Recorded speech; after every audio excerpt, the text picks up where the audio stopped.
Добър вечер или ден, зависи кога гледате това видео. Ще ви покажа как да си направите този сладкиш, за който ме питате вече 100 пъти. Даже спирам пералнята във ваша чест, за да не се чува. Сега, започваме с съставките. Едно яйце. Чукваме го, ще гледам да съм бърза. Аз не съм много по някакви супер сложни сладкиши. В смисъл правя, но рядко не ми се занимава. Нямам и време. И се чувствам в момента уморена, тъй като съм пикирала сигурно 150 разсада коренчета домати. И искам си да правя нещо сладко и да си седна и да си изгледам някакъв филм. Така, сега. Понеже всички бак пулвера съдържа глутен, дори не мога да разбера какво означава това, но няма значение. Принципно, традиционно, бак пулвера се е правил едно време от пропорция 2 към 1 сода лимонна киселина, но аз какво правя? Тая малката лъжичка, ето вижте я. Знаете, тия малките, които ги използвам. Една слагам сода. Това е четвърт чайна. И една такава също мъничка. Айде. Слагам лимонена киселина. Цак.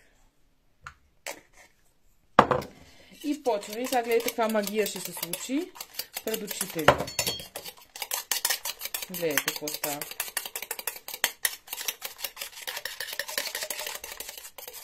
Набъбва си, става супер пухкаво. Ето го. Това става с консистенцията. Такава използвах, за да направя сладкиша, който ви показах на предишното видео. Ето го. Достатъчно. Сега, следва прясно мляко. Всичко правя на око. Така че просто гледайте каква е консистенцията на самото тесто накрая и си го докарайте такова. Консистенцията поне. Аз правя малка порция. Не правя някакви големи количества, затова едно яйце. Сега, ако искате да направите двойно или тройно на тази купичка, съответно 2 или 3 яйца. И естествено, нали, оголемявате пропорцията. Сега, относно как да го подсладите, имате различни варианти. Може да го подсладите с медец. Ето, той е любимия ми лавандулов. С мед може да използвате стивия, може да използвате ексилитол, каквото искате там. Като заместител никого не съдя, така че не се опитайте да ми дрънкате глупости в коментарите. Сега сипваме малко стивия. Миналия път бях сложила мед и стивия, защото не ми беше достатъчно сладко. Но не е някакви огромни количества. И бъркаме. Сега също какао. Сега какаото. Момент. Какаото, опаля, сори. Също на око, може би около 2 супени лъжици. Както казват немците, пи мал даумен.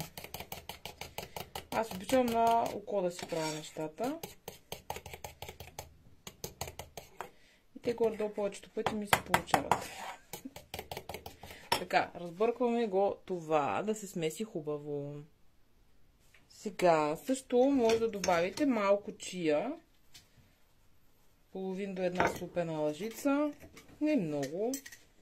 Може и да не добавяте. Няма проблеми да не добавите.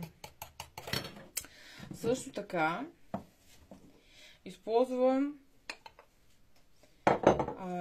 масло на стайна температура, около една супена лъжица. То вътре, като си го разбъркате, си се смесва достатъчно добре. И така.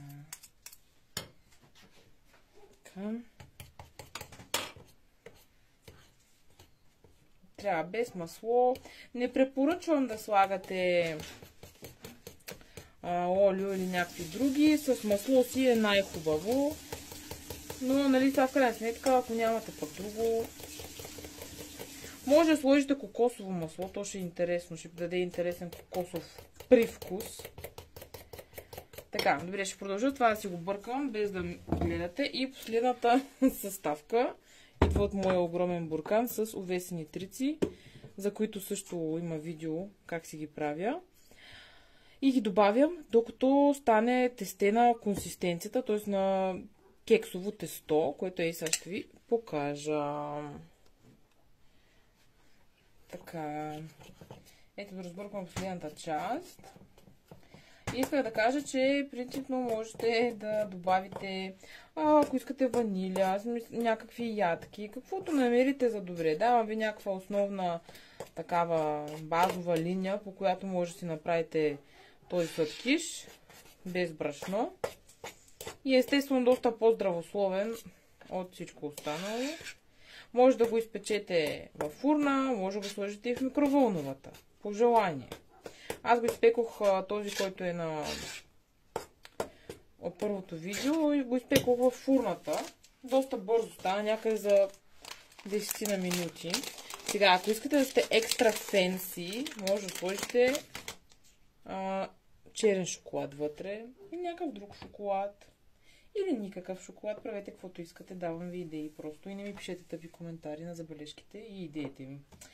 Anyway, това е. Готово е. После се сервира с разтопен шоколад отгоре, черен, или каквото намерите за добре, или с някакъв сос, шоколадов или ягодов, или с сладко.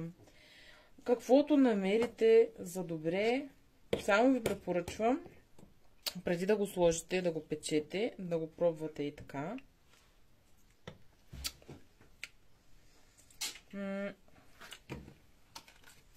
Още малко сладко му трябва. Може и така, в смисъл заради сладостта, дали не... Ой, това беше малко повече. Мале, това ще стане много сладко. Както и да е. Ако направите такъв фал като мен, може просто да увеличите пропорцията на момента. Не, сега ще пробвам. Може би не е. Може би пък не е прекалено много стивията. То човек и да готви, да е инфлуенсър. Трудна работа. Както и да е. Сега, в момента на истината, тестваме.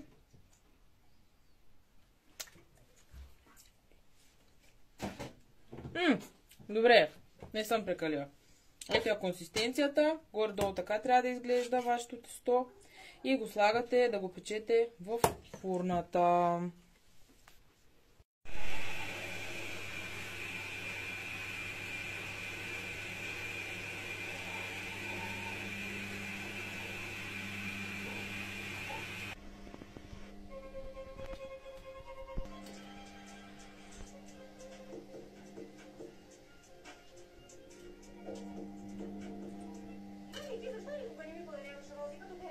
Снимам те. Няма значение. Горещо е малко. Да. Да, горещо или да, вкусно е? Да, вкусно и е горещо.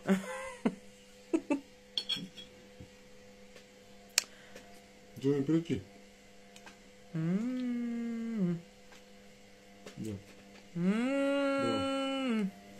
Така хубаво мирише.